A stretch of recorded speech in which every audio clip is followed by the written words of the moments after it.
예, 안녕하세요. 8월 14일 오후 2시 재판에 드루킹 재판이 있어서 들어갔어요. 뭐 그쪽 경공모 회원들이 엄청 많이 왔어요. 저는 좀 일찍 올라갔었고 갔더니 벌써 갔더니 여러 명 와 있었는데 잽싸게 저는 문 앞에 서 있다가 들어가긴 했어요. 근데 서 있는 사람도 많았었고 나중에 보니까 뭐 복도에도 엄청 많이 왔더라고요.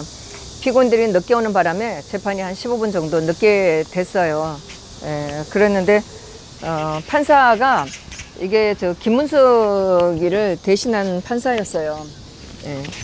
그 김문석 판사만 바뀌었고 그 주심 판사만 바뀌었고 옆에 있는 배심 판사는 진강철, 배용준 똑같은 배석 판사들이에요.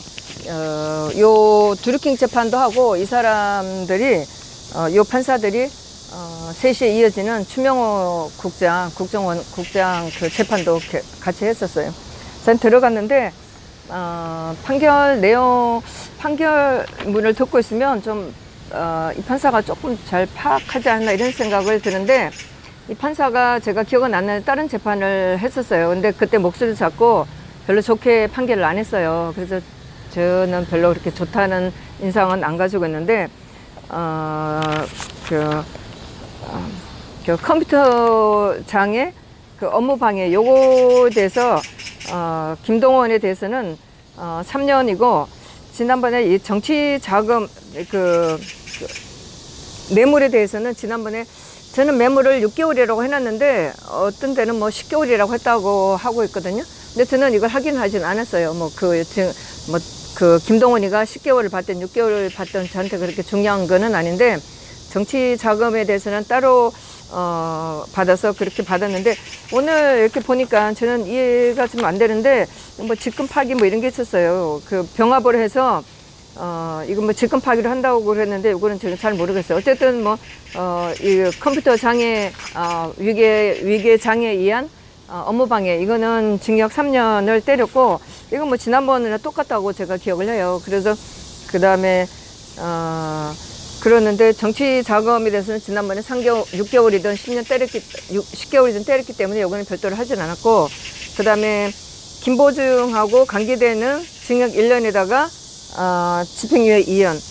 도두영 판사 지난번에 그 항소를 했는데 다들 직원들이 전부 다 항소한 건 아니었었어요. 검사들이 항소해서 한 건데 대체로 그때 이제 1년 6개월 이렇게 받았는데, 요번에 오늘은 보니까 김보정하고 관계대가 징역 1년을 받고 집행유예 2년.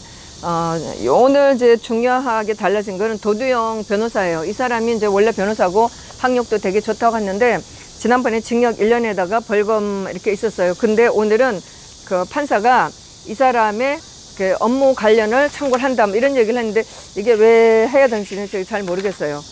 하여튼 그랬는데 이 사람을 징역 6개월에 집행유예 2년, 그 다음에 그리고 정치 자금, 이거는 저는 조금 이해를 안 됐어요. 노회찬한테 정치 자금을 준 거를 이 사람도 같이 돈을 낸 거예요. 이렇게 보면은 김동원이가 그 경공모 직원들한테 노회찬한테 후원하자고 해서 돈을 모아서 줬는데, 이 사람도 도두영이도 돈을 같이 돈을 냈다는 건데, 이거 가지고 정치 방조했다고 그랬어요, 이번에는. 그래서 700만 원 벌금을 내렸고, 그 다음에 컴퓨터 장애 주의적, 이거는 유죄로 한다고 했는데 요거는 제가 확실하게 잘 모르겠네요. 하여튼 그랬고, 그 다음에 김종호에 대해서는 이 사람이 아마 회계 담당했던 사람인데 이 사람이 징역 6개월로 징역 2년인데 이 사람도 형이 내려간 거예요. 그리고 윤평도 이렇게 징역 내려갔는데 이 사람이 징역 6개월, 집행유예 2년 받았던 거예요.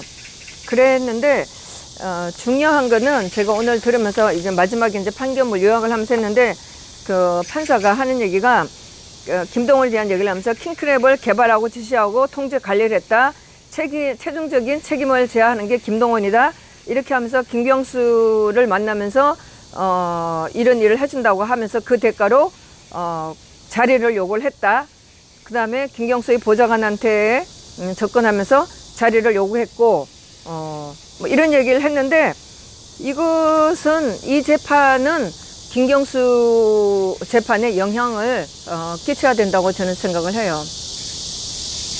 김경수하고 자리를 거래했다는 건 사실인데 이 오늘 재판에서 확정 지었다고 보니까 아마 이것이 그렇긴 하지만 차문호가 어떻게 받아들일지 모르겠어요. 겁이 나서 뭐 할는지 모르겠어요. 그래서 요거는 했고, 그리고 또 제가 오늘 또 재판에서 한 거는 노회찬이가 자살을 해서 이 재판이 노회찬이 불러갖고 노회찬한테 4천만 원 준 거, 또는 뭐 검사 측에서는 5천만 원 하는 거, 2천만 원, 3천만 원, 그 다음에 이쪽에서 김동원 이쪽에서 얘기하는 건 2천만 원, 2천만 원, 4천만 원, 여기에 대해서 조사가 이루어지지 않고 노회찬의 마누라에 대해서도 이거 조사가 이루어지지 않았었어요. 그런데 오늘 판결 내용을 보면 여기에 대해서 돈을 준 것처럼 지금 이 판사는 판결을 하고 있거든요.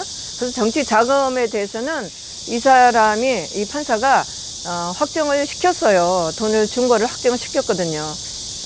그랬는데 노회찬에 대한 거는 조사도 이루어지지 않고 이렇게 돼버렸어요. 드루킹 재판은 사실 작년에 저희가 굉장히 흥분을 하고 그랬지만 저희 대통령 재판하고는 결국은 별 연계되진 않고, 물론 이 사람이 판사가 그렇게 얘기했어요. 2017년 대선하고 2018년 지방선거에 지대한 영향을 미쳤다. 일반 유권자가 공정한 의사 결정을 하지 못하게 정치적인 의사를 왜곡을 했다, 이렇게 얘기를 했어요. 그러니까 결국은 이 판사도 마찬가지로 2017년 대선과 2018년 지방선거에 이 드루킹들이 엄청난 영향을 미쳤다고 이 판결에서도 확정을 지은 거예요. 이거는 나중에라도 이 대선하고 지방선거는 분명히 다시 짚고 넘어갈 사항이에요. 제가 드루킹 재판, 김경수 재판을 선고를 받고 내려오면서 성창호가 재판한 그 판결을 읽고 내려오면서 2층에서 기자한테 막 소리쳤어요. 이 선거 대선 모여였다고. 오늘 판결에서도 판사가 그 얘기를 했어요. 2017년 대선과 2018년 지방선거에 지대한 영향을 미쳤다고. 네, 일반 유권자의 정치적인 의사를 완전히 왜곡했다고 이렇게 판결을 내렸어요. 네. 하여튼 언젠가 미래에 이 판결은 분명히 다시 짚고 넘어갈, 이 드루킹 재판, 또 김경수의 재판 앞으로 어떻게 항소심이 결정이 날지 모르지만 분명히 우리가 이거는 다시 짚고 넘어가야 될 그런 재판이에요. 그리고 3시에 제가 뭐 따로 이제 바로 을지로 가야 되는데 가지 않고 시간이 좀 조금 남아 있어서 3시에 추명호 국장 재판에 들어갔었어요. 들어갔더니 마침 오늘 결심을 하려고 준비를 했더라고요. 그런데 제가 얼마 전에 재판 일정을 만들려고 준비를 하다가 보니까 추명호 국장의 변호사가 사임한 거를 봤어요. 그런데 아니도 다를까 오늘 보니까 변호사가 바뀌어서 새로 나왔어요. 그런데 변호사가 굉장히 뭐 똑똑하게 잘 하는데, 대법원에서 증거 관련 자료가 내려왔는데 이게 누가 요청했는지 모르겠어요. 그런데 이 변호사가 이거 거부하겠다, 부동의 한다고.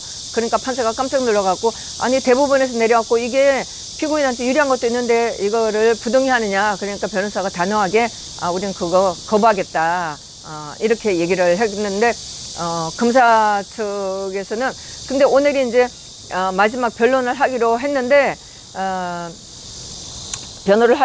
이게 변호사도 바뀌고 가고 좀 어렵게 됐어요. 그랬는데 이 관련 재판으로 추명호 국장 재판 관련으로 우병우 수석 재판도 있고, 그 다음에 최윤수 씨 재판도 있는데, 최윤수 씨는 항소를 한 것 같은데 한 번도 재판 안 열려고 했어요.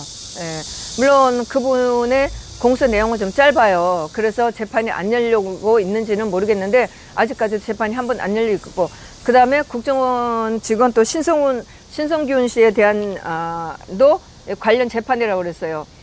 국익전략실장이고 이게 4월 9일 날 변론을 종결을 했는데 이분 재판이 아직 선고가 안 열리고 있어요. 계속 제가 검색해도 안 열리고 있는데 오늘 보니까 이 추명호 국장하고 관련이 있다는 거예요. 그래서 이런 상황에서 변호사가 바뀌었는데 이런 상황에서 오늘 결론을 낼 수 있느냐, 막 이렇게 이제 판사가 얘기를 하고 있다가 좀 회의를 잠깐 하겠다고 그러더니 나갔다 오더니 이렇게 이런 상황에서 이렇게 관련인도 있고 이 재판이 언제 끝날지도 모른다. 그리고 재판이 큰 사건과 연루돼 있어서 이게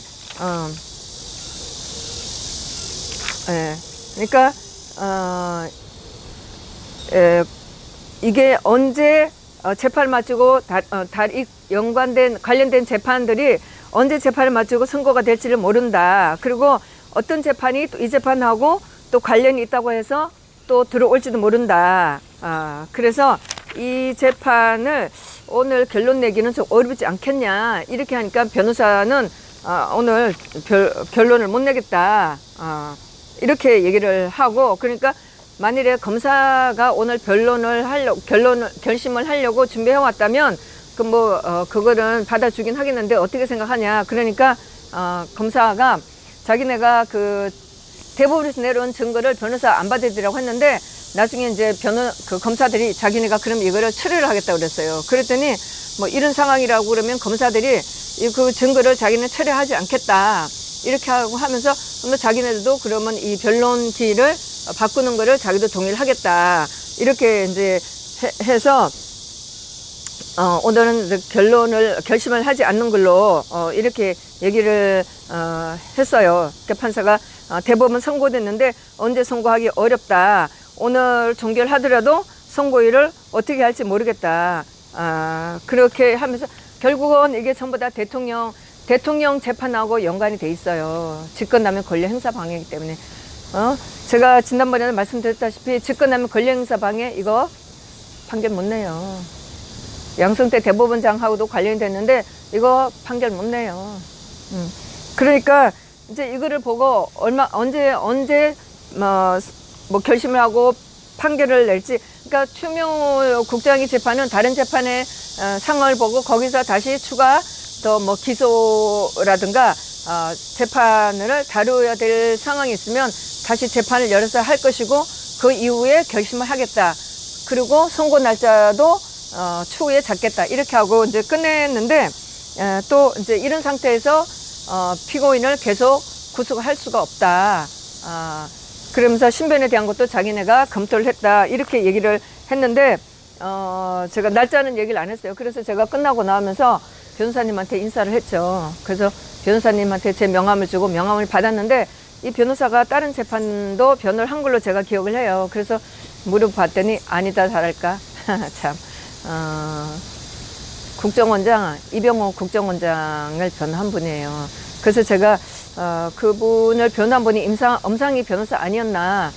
그랬더니 같은 로펌에 근무를 한다고 그러면서 엄상희 변호사가 언론 포기를 많이 했다고 그분이 얘기를 하시더라고요.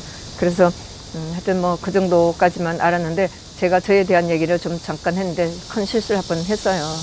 제가 그냥 그랬죠. 엄상희 변호사에 대해서 제가 별로 좋아하지 않는다고 그분에 대해서 제가 많이 안 좋은 소리를 했다고 제가 그랬죠.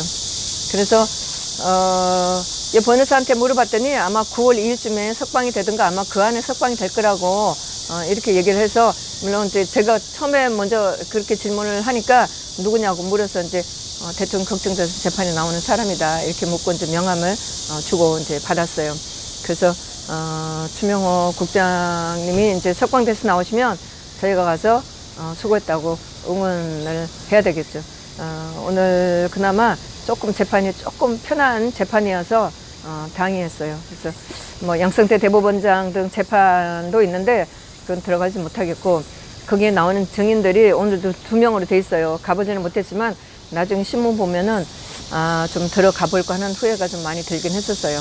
하여튼 오늘은 여기까지만 하고 저는 또 제가 오후에 하려고 했던 일을 하도록 하겠습니다. 예, 감사합니다.